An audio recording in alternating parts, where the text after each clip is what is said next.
Our friend gave us some watermelon that was not really tasting very good for them. So she gave it to us to feed to the animals.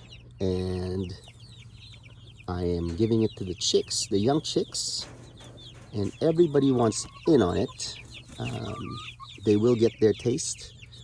But right now, the chicks have dibs.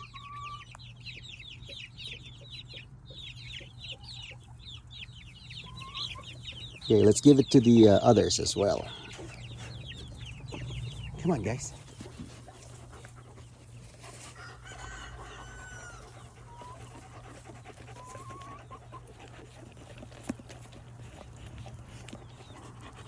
Everybody